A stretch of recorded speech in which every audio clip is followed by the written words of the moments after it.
இன்னைக்கு ஆகாய் தீர்க்கதரிசன புஸ்தகம் அதுலதான போன வாரம் தொடங்கின. இந்த 2 அதிகாரத்தையும் கொஞ்சம் முடிஞ்சவர் இன்னைக்கு 1ஆம் அதிகாரம் முடிச்சிருவேன். கொஞ்சம் கொஞ்சமா முக்கியமானதை மட்டும் சொல்லிட்டு 12 தீர்க்கதரிசன புஸ்தகம் 12 தீர்க்கதரிசிகள் இருக்காங்க. தீர்க்கதரிசனா என்ன? சத்தமா சொல்லுங்கம்மா. ஒரு மைக் கொஞ்சம் கொடுங்களா உங்களுக்கு. தீர்க்கதரிசனா என்ன? அதாவது உங்க சத்தம் எல்லாரும் கேட்கட்டும். 4 பேர் கன்னடா இருக்காங்க. தீர்க்கதரிசிகள் 12 பேர், 17 பேர் பழைய ஏற்பாட்டுல, 17 தீர்க்க தரிசன புஸ்தகம். நல்ல கீழ்படுகிற ஹேமா, நான் சொன்ன உடனே கீழ்படுகிறாங்க பாருங்க. ஆனா அவங்க என்ன வேணாம் வச்சிரு, இவங்க ஐயாவுக்கு கீழ்படுகிறாங்க. அவங்க என்ன வேணாம் வச்சிரு. ஹலோ, 17 பேர், அதுல 5 பேர் பெரிய தீர்க்கதரிசி, 12 பேர் சிறிய தீர்க்கதரிசி. அப்படிதான் பைபிள்ல இருக்கு. இந்த 12 பேர்ல இஸ்ரவேல் ஜனங்கள் எங்க போனாங்க தெரியுமா? அவங்க எதனால போனாங்க பாபிலோனுக்கு அப்படின்னு சொல்லி நான் உங்களுக்கு சொல்லி இருக்கேன். அவங்க கர்த்தருடைய வார்த்தையை கேட்கல, அதனால ஆண்டவர் அவங்கள பாபிலோனுக்கு விட்டுட்டாரு. அப்ப போவதற்கு முன்ன 9 தீர்க்கதரிசிகள் அவங்களுக்கு தீர்க்கதரிசனம் சொன்னாங்க. உஷாரா இருங்க, ஆண்டவர் கோபமா இருக்கிறார். நீங்க ஆண்டவர் சொல்றத கேட்க மாட்டேன்றீங்க, மற்றவங்க சொல்றத கேட்கறீங்க, உங்க இஷ்டம் போல வாழுறீங்க, யாராவது எதை சொன்னா அதுக்கு ஒப்பு கொடுக்கறீங்க. ஆனா ஆண்டவர் சொன்னா கேட்க மாட்டேன்றீங்க, ஆண்டவர் கோபத்துல இருக்கிறார் அப்படின்னு 9 பேர் அவங்களுக்கு வார்னிங் கொடுத்தாங்க. இன்னைக்கு நிறைய ஃப்ரெண்ட்ஸ் சொல்லுவாங்க, இன்றைக்கு வீட்டுல உள்ளவங்க சொல்லுவாங்க, நம்ம யாரோ ஒருத்தவங்க சொல்லுவாங்க, பிரதர் வேண்டாம், சிஸ்டர் வேண்டாம், அம்மா நான் சொல்றேன், பின்னால நீங்க கஷ்டப்படக்கூடாது, என்னவோ என் மனசுல படுறத நான் சொல்லிக்கிட்டு இருக்க, உஷாரா இருந்துங்க. ஒரு பெரிய இவரம் நிறைய பேர் அதை நெக்லெக்ட் பண்ணுவாங்க, அதை அப்படி புறக்கணிப்பாங்க. இத போல இவங்க கர்த்தருடைய வார்த்தையை என்ன செஞ்சாங்க? புறக்கணிச்சிட்டாங்க. அதனாலதான் இந்த 9 பேர் சொன்ன காரியத்தை அவங்க கேட்கல, வேற இடத்துல போய் அவஸ்தைப்பட்டாங்க. ஆனா ஆண்டவர் அவங்களுக்கு என்ன செஞ்சார்? தம் பிள்ளைகள் மேல வச்ச அன்பினால, தம் பிள்ளைகள் மேல எப்பவுமே கொஞ்சம் கோபம் இருக்கும். எப்பவுமே தம் பெற்றோர் தம் பிள்ளைகள் மேல கோபமா இருப்பாங்க. அதை போல ஆண்டவர் தம் பிள்ளைகள் மேல வச்ச அன்பினால, இரக்கத்தினால அவர்களுக்கு விடுதலை கொடுத்தார். இப்ப விடுதலையாகி வந்துட்டாங்க. எப்படி நாம பாவத்துல பிறந்தோம், அதிகமா பாவம் செஞ்சோம், யார் சொன்னாலும் கேட்கல, யாரும் பார்க்கல அப்படின்னு சொல்லிட்டு நாமும் நிறைய தப்பு பண்ணி இருக்கிறோம். ஆனாலும் அன்றைக்கு அவருடைய பிள்ளைகளுக்கு தீர்க்கதரிசிகள் மூலமா சொல்லியும் அவங்க கேட்காததனால அப்படியே விட்டுடாம ஆண்டவர் அவர்கள் மேல் வைத்த இரக்கம் அன்பினால விடுவித்து கொண்டு வந்ததை போல நம்மையும் ஆண்டவர் இயேசு பரலோகத்தின் தேவன் இந்த பூமியிலிருந்து, பரலோகத்திலிருந்து பூமிக்கு வந்து அவர் தன்னை ஒப்பு கொடுத்து கல்வாரி சிலுவையில தன் ஜீவனை கொடுத்து அவர் சிந்தின ரத்தத்தினால நம்மை விடுவித்திருக்கிறார். அல்லேலூயா. நம்ம நல்லவங்க இல்ல, எல்லாருமே நான் ஒவ்வொரு முறையும் சுட்டி காட்ட முடியாது. நம்முடைய கண்ணு நல்ல கண்ணு இல்ல, தப்பானதை பார்த்துக்கிட்டே இருக்கு. நம்முடைய இருதயம் நல்ல இருதயம் இல்ல, தவறானதை இருதயத்துல வச்சிருக்கு. எல்லாருமே அப்படி இருந்த ஆண்டவர் நம்ம ரட்சித்திருக்கிறார், நமக்கு விடுதலை கொடுத்திருக்கிறார். சரி, இப்ப இந்த விடுவிக்கப்பட்டவங்க வந்த உடனே 3 தீர்க்கதரிசிகள் அவங்க கூட இருந்து ஹெல்ப் பண்ணிக்கிட்டு இருக்காங்க. பாருங்க, நீங்க ஆண்டவர் சொல்லி கேட்கல, திரும்பவும் உங்களுக்கு ஒரு வாய்ப்பு கொடுக்கிறார். உங்க பாட்சியில சொல்ற, தப்பா எடுத்துக்காதீங்க, ஒழுங்கும் மரியாதையா சொல்லிடுறேன், உங்க அப்பா கிட்ட சொல்லுவேன். அத போலன்னு வச்சீங்களா, 3 பேர் கூட இருந்து சொல்றாங்க. ஏற்கனவே ஆண்டவர் கோபத்தை மீறி ஆண்டவர் சொன்னதை கேட்காம நீங்க போனதுனால இவ்வளவு கஷ்டப்பட்டுட்டீங்க. இனி நீங்க கஷ்டப்பட வேண்டாம். கடவுள் உங்களுக்கு ஒரு பொறுப்பு கொடுக்கிறார். அந்த வேலையை என்ன செய்யுங்க, நிறைவேற்றுங்க. கூட இருந்து 3 பேர் சொல்றாங்க. அதுல 2 பேர் யாருன்னா, யாரு? ஆகாய், சகரியா. எஸ்ரா 5:1, எஸ்ரா புஸ்தகம் 5:1 நீங்க பார்க்க முடியும். யாருக்கு சொன்னாங்க, என்ன சொன்னாங்க அப்படிங்கிற அந்த ஒரு காரியத்தை அந்த குறிப்பிடுற அந்த வார்த்தையில பார்க்க முடியும். எஸ்ரா புத்தகத்துல நான் இந்த வருஷத்துல எடுப்பேன். என் ஆவியினால ஆகும்னு சொல்லியிருக்கு பாருங்க. இதை ஒட்டி எஸ்ரா புத்தகத்தை தியானிக்க போகிறோம். ஆகாய் புத்தகத்தை படிக்கிறோம். சகரியாவில சிலரை படிச்சுக்கிட்டு இருக்கிறோம். இப்படி நிறைய விஷயங்களை படித்து நாம் தெளிவு பெற்று இயேசுவுக்காக ஏதாயிலும் ஒன்று செய்யணுங்கிற நிலைக்குள்ளே கடந்து வரப்போகிறோம். கையை உயர்த்தி சத்தமா ஆமென் சொல்லுங்க. ஏன்னா நீங்க உற்சாகமா இருக்கிறதுக்காக.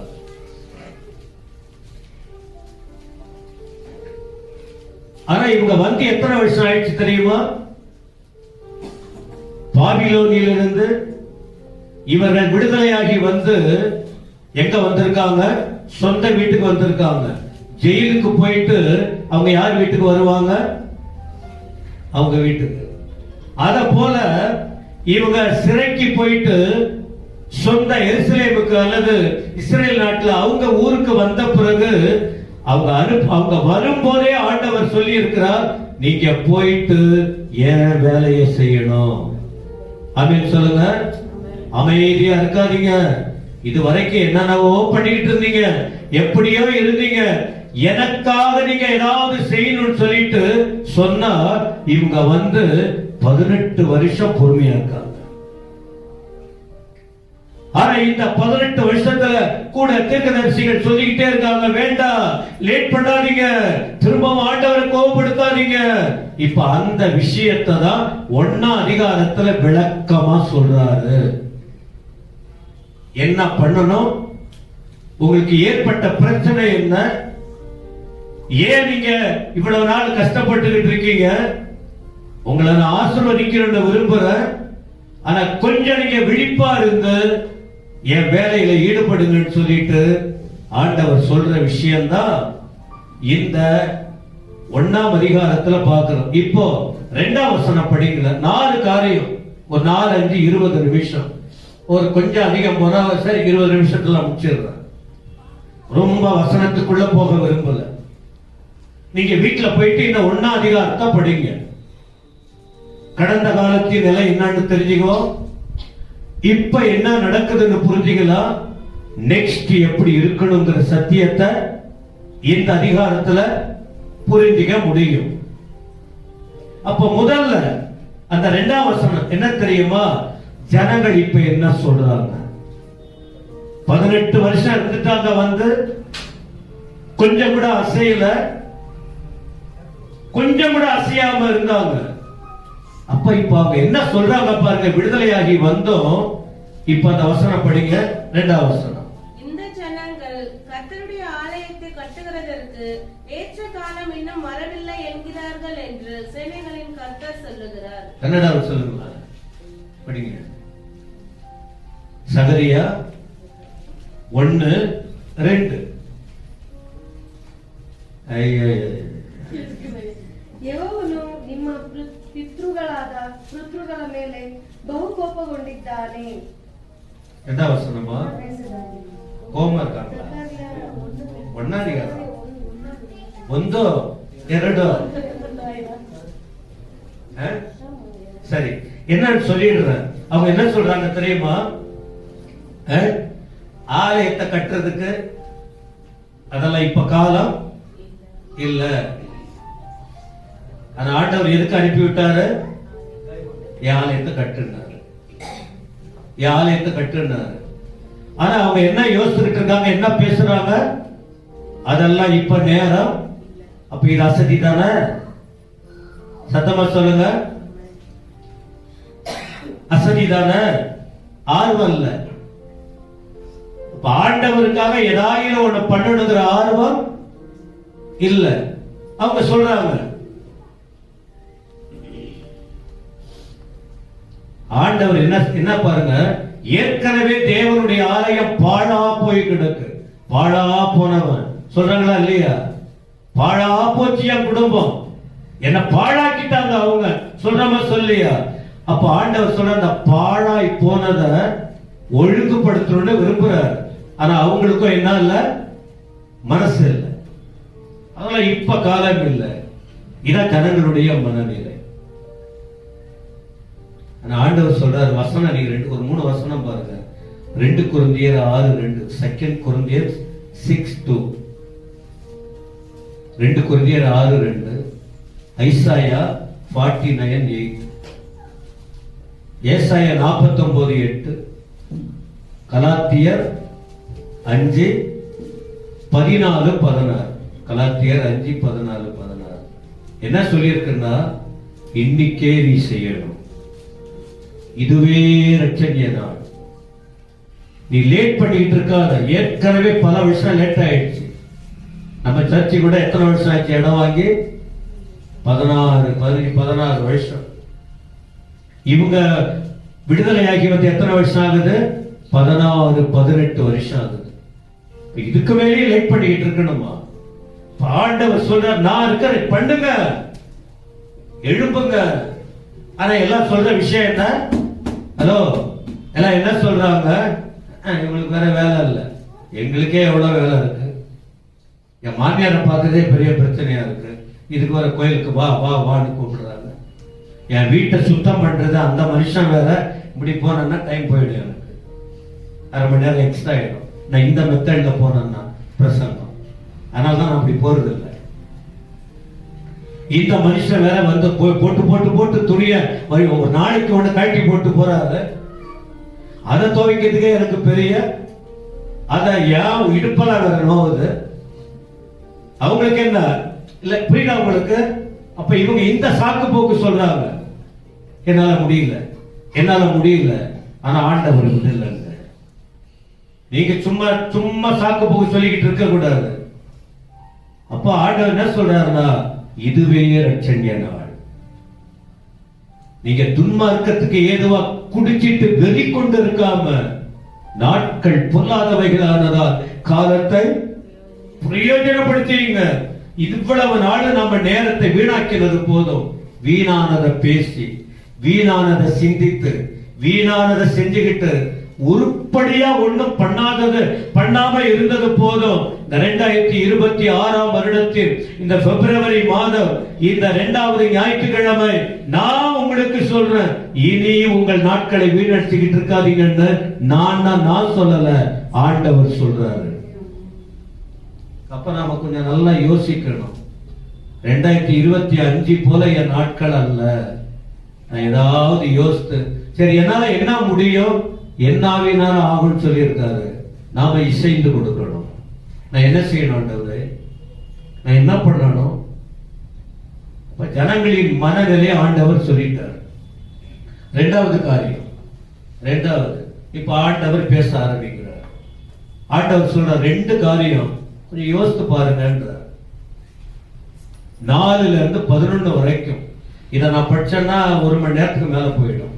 இதை நான் பேசணும்னா அதான் நீங்க பைபிள ஃபாலோ பண்ணணும்.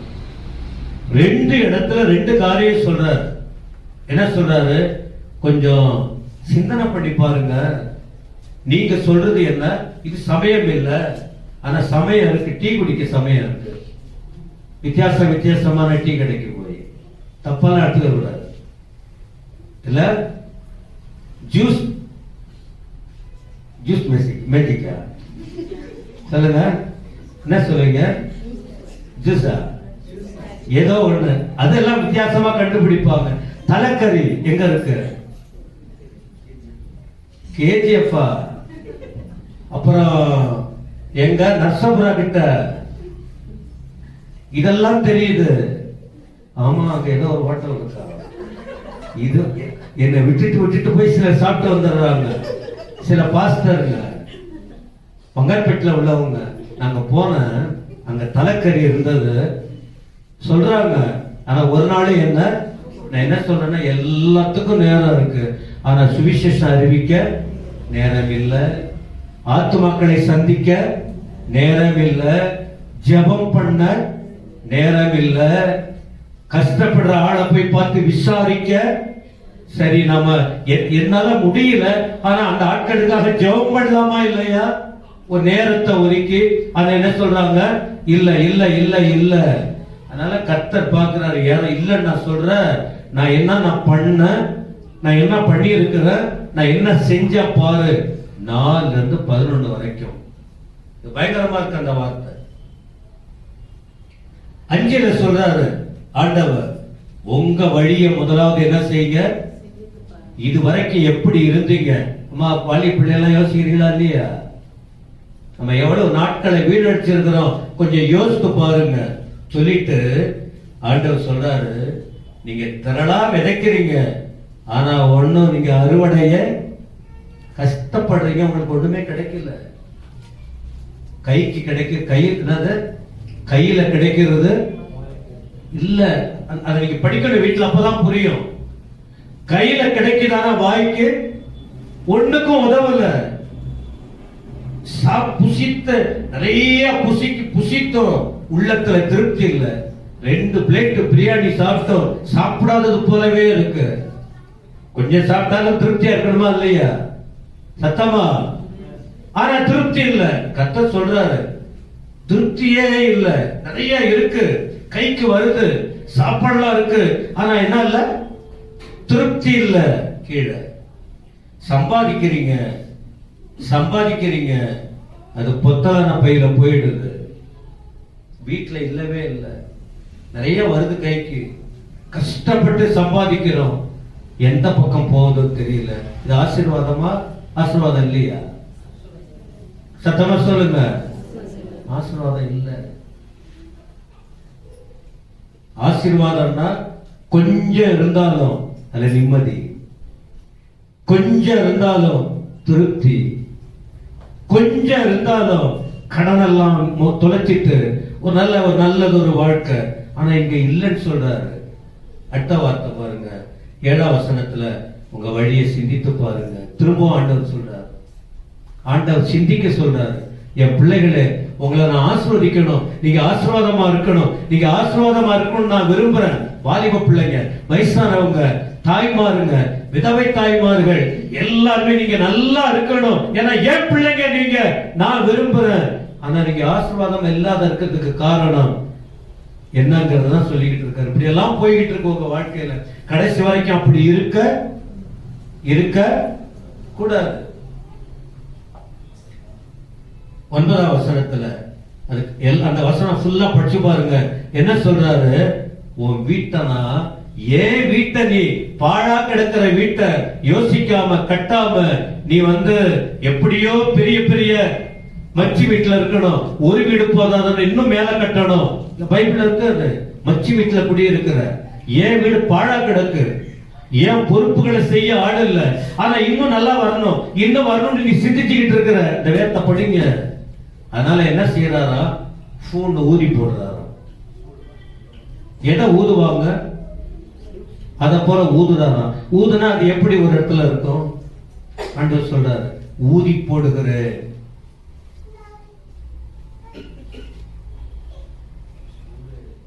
அப்புறம் பனி வரல. 10ஆம் வசனத்துல, பனிய பெய்யாமலும் பூமி பலனை கொடாமலும் போயிற்று. நிலத்தின் மேலும் மலைகளின் மேலும் தானியத்தின் மேலும் புது திராட்சை ரசத்தின் மேலும் எண்ணெயின் மேலும் பூமியில் விளைகிற எல்லாவற்றின் மேலும் மனுஷரின் மேலும் மிருகங்களின் மேலும் கைப்பட அனைத்தின் மேலும் ஆண்டவர் என்னத்தை கொடுக்கிறாரு? வறட்சி. யோசிக்கிறீங்களாமா? ஏன் இல்ல, ஏன் நடக்கல, ஏன் இப்படி போய்கிட்டு இருக்கு? ஒண்ணுமே இல்ல. எப்ப பாரு இல்ல இல்ல இல்ல இல்ல இல்ல. இது கர்த்தரின் ஆசீர்வாதம் இல்லை. அப்ப ஆசீர்வாதத்திற்கு பதில் ஆண்டவர் அருவருக்கிற, ஆண்டவர் விரும்பாத, ஆண்டவருக்கு பிடிக்காத ஏதோ காரியம் நம்ம சபையில இருக்கு, நம்ம குடும்பங்கள்ல இருக்கு, என்கிட்ட இருக்கு, நம்ம கிட்ட இருக்கு. அதை விட்டு வெளியே வருகிற வரைக்கும் எனக்கு ஆண்டவரின் ஆசீர்வாதம் இல்லை. கர்த்தருடைய வார்த்தை ஆண்டவர் சொல்றார். அப்ப ஆண்டவர் என்ன பண்ணணும்? இந்த ஆசீர்வாதம் வேணும்னா ஒரு 10 நிமிஷத்துல முடிச்சிடுறேன். நான் கரெக்டா 1 மணிக்கு முடிக்கணும்னு யோசிச்சுக்கிட்டு இருக்கேன். நான் பேசுவேன் கர்த்தருடைய கிருபையினால. இப்ப விளங்கிச்சா உங்களுக்கு? தேவனின் மனசு, அவர் மனசு முதல்ல என்ன? என் பிள்ளைகளை ஆசீர்வதிக்கணும். ஆனா இப்ப பிள்ளைகளின் நிலைமை என்னவா இருக்கு? கஷ்டத்தின் மேல கஷ்டம், இழப்பின் மேல இழப்பு, நிம்மதி இல்ல. அவங்கவுங்க யார் யாரோ எப்படி இருக்காங்க, ஆனா நம்முடைய வாழ்க்கை நிலைமை ரொம்ப கஷ்டமா ஏன் இருக்கணும் அப்படி? அப்ப நீ ஆசீர்வதிக்கப்படணும்னா ஆசீர்வாதமா இருக்கணும்னா 8ஆம் வசனம் படிங்க. 8வது வசனம் படிங்க.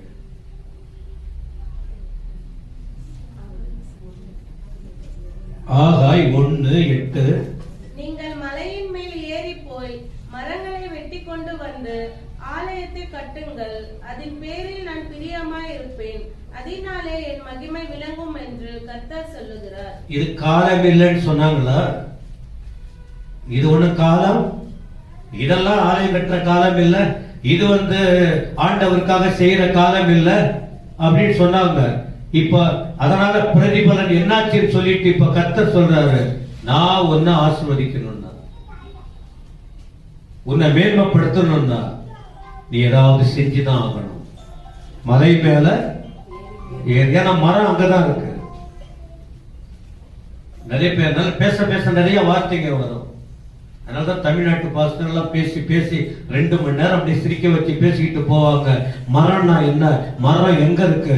காட்டுல மேல போய் ஏறு, போய் விட்டு அப்படி எல்லாம் சொல்லுவாங்க. ஆலயத்தை கட்ட அப்படி பண்ணியிருக்காங்க. அப்ப பிரயாசப்படுங்க. முடியலன்னு இல்ல, ஏதாவது ஒரு நல்ல காரியம் பெற்றுக்கொள்ள, தேவனின் கவனத்தை திருப்ப, தேவனுடைய சந்தோஷத்தை பெற்றுக்கொள்ள, தேவனுடைய ஆசீர்வாதங்களை அனுபவிக்க நம்ம ஆண்டவர் ரட்சித்த நோக்கமே அவர் நம்ம நல்ல நிலைக்கு வைக்கணும்னுதா. அப்படி ஏதாவது பண்ணணும்னா அவர் விரும்புறத செய்யுங்க. வெட்டுங்க, ஏறுங்க, வெட்டுங்க, கட்டுங்க. இதுல நான் பிரியமா இருக்கிறேன். ஏன் மகிமை அதுல இருக்கும்? ஏற்கனவே சொல்லிட்ட ஆலயம் என்பது கர்த்தருடைய ஊழியம், தேவ ராஜ்யம்.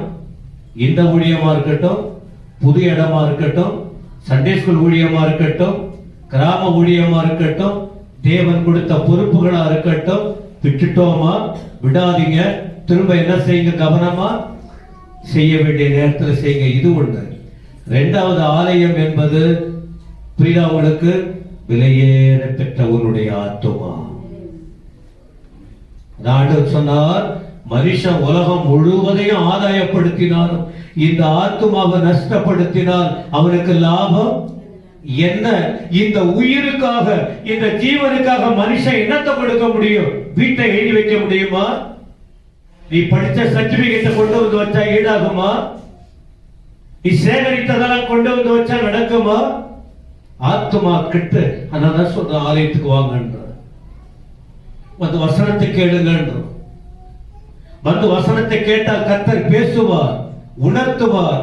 ஐயோ, இவ்வளவு தப்பு பண்ணிருக்கோமே, என் ஆண்டவர் என்னை இதுவரைக்கும் என்னை விடல, ஆனா நான் ஆண்டவருக்காக ஒண்ணும் பண்ணலையே, வராம எப்படி கர்த்தருடைய சத்தம் உங்க காதுல விழும்? ஏறுங்கள், மேல பிரயாசப்படுங்க, வெட்டுங்க, கட்டுங்க என் ஆலயத்தை. அதுலதான் நான் பிரியமா இருப்பேன், என் மகிமை உங்களை மூடும். அப்ப இந்த ஆத்துமாவை, இந்த ஆலயம் தான் ஆலயம். மற்ற ஊழியம் 2வது, மற்ற புது ஆலயம் 2வது, மற்ற காரியம். ஒவ்வொரு நாளும் உங்கள் ஆத்துமாவை நீங்க காத்துக்கொள்ளணும். இந்த ஆத்துமா கரைபட்டு போக நிறைய வாய்ப்பு இருக்கு. இந்த ஆத்துமா இந்த உலகத்தில் நம்மளை அழிக்க, நாம தேவனுக்கு பிரியமில்லாமல் வாழ நிறைய வாய்ப்பு இருக்கு. அதுல கவனமா இருந்து ஒவ்வொரு நாளும் இதை கட்டி எழுப்புங்கள். இது முக்கியம் இல்லையா? இப்ப ஆண்டவர் தன்னுடைய பிரச்சனையை சொல்லிட்டாரு, தன்னுடைய ஆதங்கம் நீ என்ன பண்ணணும்னு சொல்லிட்டாரு. இந்த ஜனங்க கீழ்ப்படிஞ்சாங்களா கீழ்ப்படியலையா சொல்லுங்க. அப்ப அவங்க கீழ்ப்படியலன்னா நாம கீழ்ப்படியணும். அவங்க என்ன செஞ்சாங்க தெரியுமா? கீழ்ப்படிந்தாங்க. 12ஆம் வசனம் பாருங்க. அப்பொழுது செருபாபேல், யோசுவா, அப்புறம் கூட இருந்த ஜனங்கள் எல்லாரும் சேர்ந்து கர்த்தருடைய வார்த்தைக்கு செவி கொடுத்தார்கள். கேட்டாங்க, கீழ்ப்படிந்தாங்க. இன்னைக்கு நிறைய பேர் சொன்னா கேட்கறது இல்ல, இதை செய்யுங்க செய்யறது இல்ல. எதை செய்யக்கூடாதுன்றோ அதை தான் செய்யறாங்க, எதை செய்யணும் அதை செய்யல. இப்ப ஊழியக்காரங்க சொல்ற வார்த்தை யாருக்காக சொல்றது? ஆண்டவருக்காக. வேதத்தில் உள்ள வார்த்தை. ஆனா இவங்க செஞ்சாங்க. கர்த்தருக்கு ஜனங்கள் கர்த்தருக்கு முன்பாக என்ன செஞ்சாங்க? தீர்க்கதரிசியின் வார்த்தைக்கு செவி கொடுத்தாங்க, தீர்க்கதரிசியின் வார்த்தைக்கு, கர்த்தருக்கும். அப்ப ரெண்டு என்னன்னா, ஊழியக்காரனையும் மதிச்சாங்க, ஆண்டுடைய வார்த்தையும் மதிச்சாங்க. சத்தமாக சொல்லுங்க. எனக்கெல்லாம் யாரு சொன்னா கேட்க மாட்டேன், என் ஆண்டவருக்கு மட்டும் தான். ஆண்டவர் வார்த்தையை சொல்றவனே ஊழியக்காரன் தானே. ஊழியக்காரன் வேண்டாம், எனக்கு ஆண்டவர் வேணும்னா நீங்க ஊழியக்காரனை அவமதிச்சு, ஊழியக்காரன் மூலமா புறப்படுற வார்த்தையை அவமதிச்சீங்கன்னா யாரை அவமதிக்கிறீங்க? என ஏசப்பா சொன்னார், என்னை ஏற்றுக்கொள்ளுகிறவர் என்னை அனுப்பினவரை அவரே சொன்னார். என் ஊழியக்காரனை ஏற்றுக்கொள்றாரு, கொள்றான்னு சொல்றாரு. அதனால சில நேரத்தில் நம்ம மரிசீகத்துக்கு இடம் கொடுக்கிறோம், உண்மை தெரியாம. இந்த ஜனங்கள் இருக்கிற விஷயத்தை சொன்னாரு. உங்க நிலைமை அப்படி இருந்தது, இப்ப நீங்க இப்படி பண்ணிக்கிட்டு இருக்கீங்க, ஆனா நான் இதை விரும்புறேன், இதை நீங்க செஞ்சீங்கன்னா உங்களை ஆசீர்வதிப்பேன், புத்திர மோதிரமா வைப்பர், என் ஆவியினால எல்லாவற்றையும் ஆகும்படி செய்வேன்.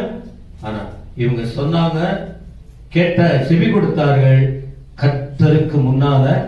அப்ப தேவ ஜனங்களுக்கு ஒரு பயம் வேணும். பயம் இல்லாத வாழ்க்கை கூடாது. பயம்னா என்ன தெரியுமா?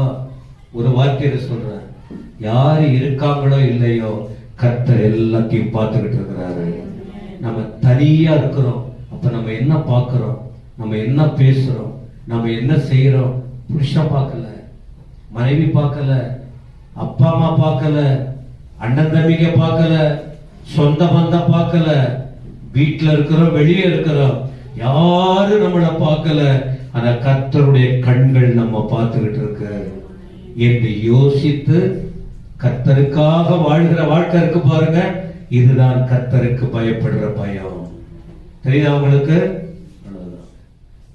ஓகே. இப்ப இப்படி இருந்ததுனால ஆண்டவர் அப்பதான் என்ன பண்றார்? ஆகாய் மூலமா சொல்றாரு, கர்த்தர் உங்களோடு இருக்கிறார். அப்ப இதுக்கு முன்னால யாரு இல்ல கூட? சத்தமா சொல்லுங்க. அப்ப கர்த்தர் கூட இருக்கணும்னா அவர் சொன்ன வார்த்தைக்கு நம்மை ஒப்பு கொடுத்து, யாருக்காக வாழுறோமோ வாழலையோ நம்ம தேவனுக்காக வாழ்ந்தாகணும். சிலர் சொல்லுவாங்க, எனக்கு இவங்க இருந்தா போதும், எனக்கு ஆலயம் வேணாம், எனக்கு ஆண்டவர் வேணாம். ரொம்ப தப்பு அது. நான் அடிக்கடி சொல்லுவேன், என் புருஷன் இல்லாம கூட நான் வாழ்ந்துருவேன், என் மனைவி இல்லாம கூட வாழ்ந்துருவேன், என் பெற்றோர் இல்லாம கூட வாழ்ந்துருவேன். அப்படின்னா விடணும்னு சொல்ல வரல, யாரும் இல்லைன்னா கூட வாழ்ந்துருவேன். ஆனா என் இயேசு இல்லாம என்னால வாழ, இதாங்க ட்ரூத்.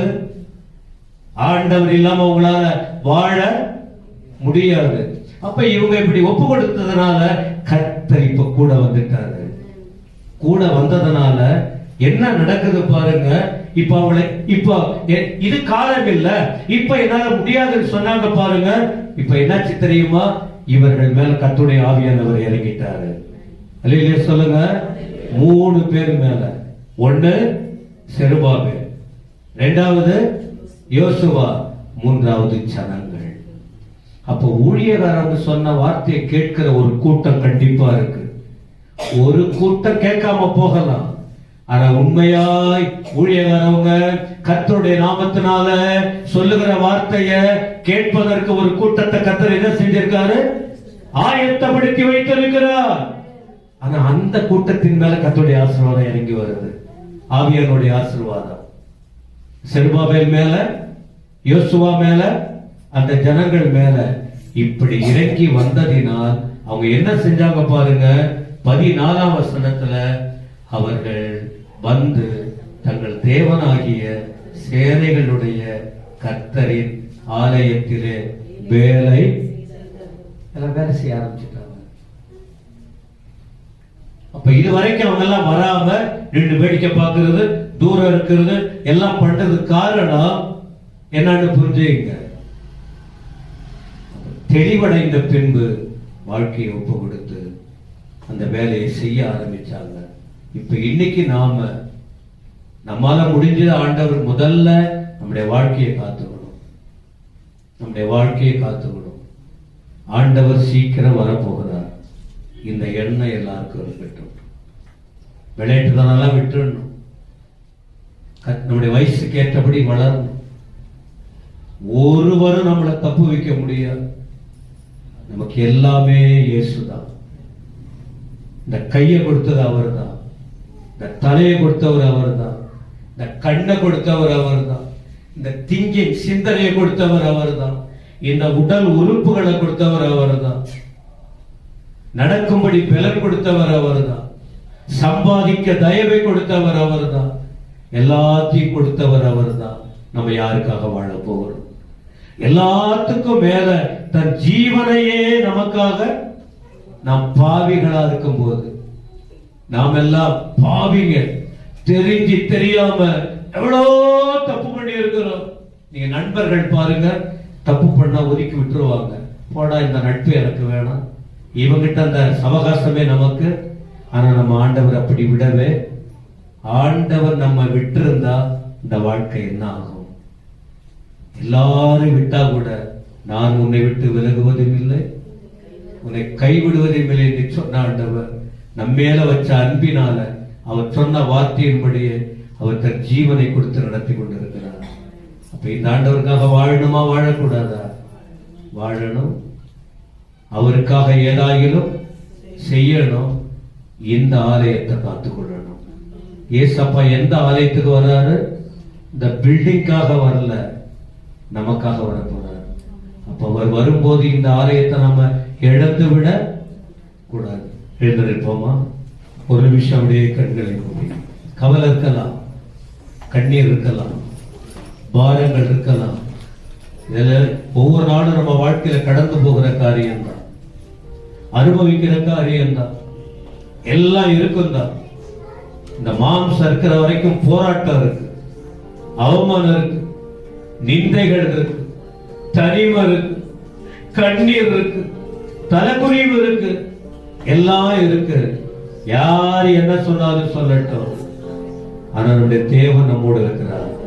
ஆனா அதை வச்சுக்கணும், அவரை விட்டுறக்கூடாது, அவரை மட்டும் விட்டுறக்கூடாது. வலது கை அப்படியே உயர்த்துங்கள. ஹல்லேலூயா. வாழும் பூமி உறங்கும் இல்லம், உண்ணும் உணவு கல்வி செல்வம். வாழும் பூமி உறங்கும் இல்லம், உண்ணும் உணவு கல்வி செல்வம். கர்த்தாவே நீர் தந்தது,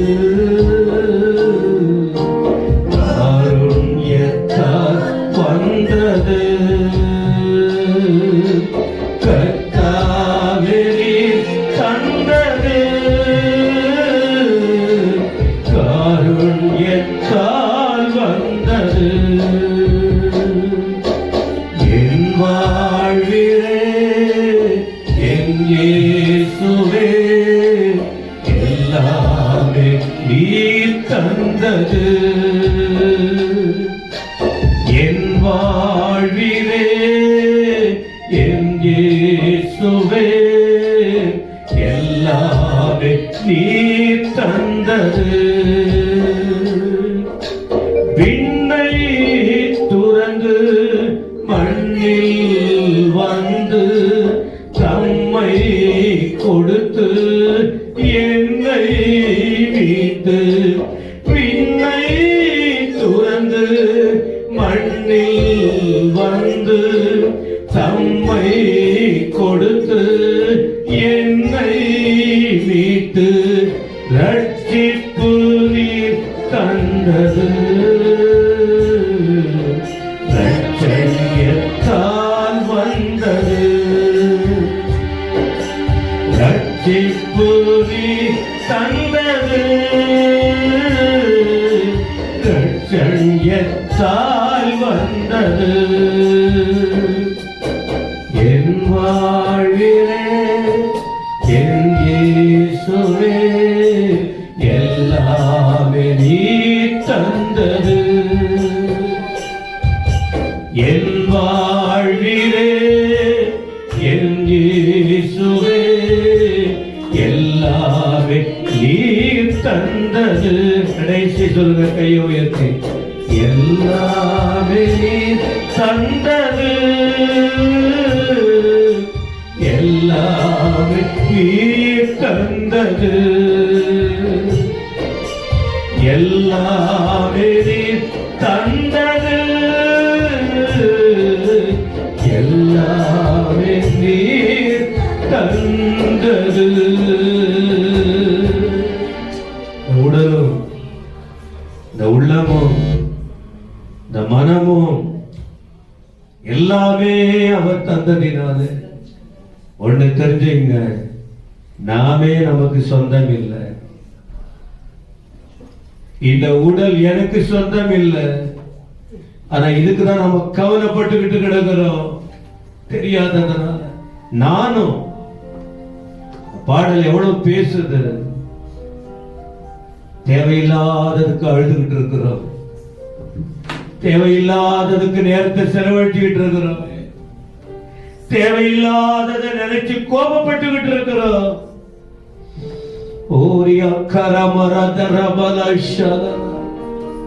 ஆண்டவர் மேல எல்லாம் இறக்கி வச்சுட்டு எது நல்லதா இருக்கட்டும் கெட்டதா இருக்கட்டும் கர்த்தர் மேல இறக்கி வச்சுட்டு கர்த்தருக்காக வாழணும். அவருக்கு எல்லாம் தெரியும். கர்த்தர் சீக்கிரம் வரப்போகிறார். உமக்கு ஸ்தோத்திரம், உமக்கு ஸ்தோத்திரம், உமக்கு ஸ்தோத்திரம் ஆண்டவரே. மாத்தமா ஜெபம் பண்ணுங்க.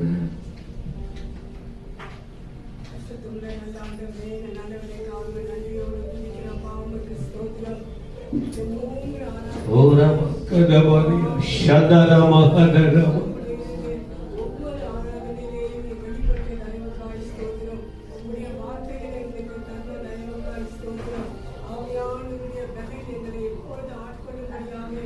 Jesus, Jesus.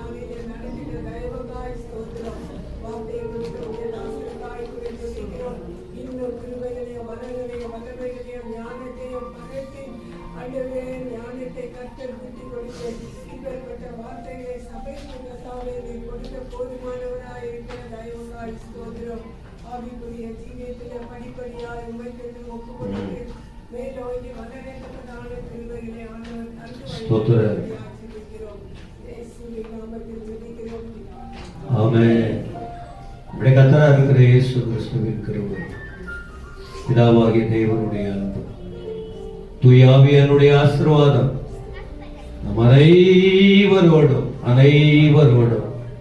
கர்த்தர் இயேசு வருகிற வரைக்கும் நிலைத்திருப்பதாக. என் ஆத்துமாவே கர்த்தர் இயேசு முழு உலகமே என் ஆத்துமாவே கர்த்தர் இயேசு அவர் செய்த சகல உபகாரங்களையும் மறவாதே. ஆசீர்வதிப்பாராக.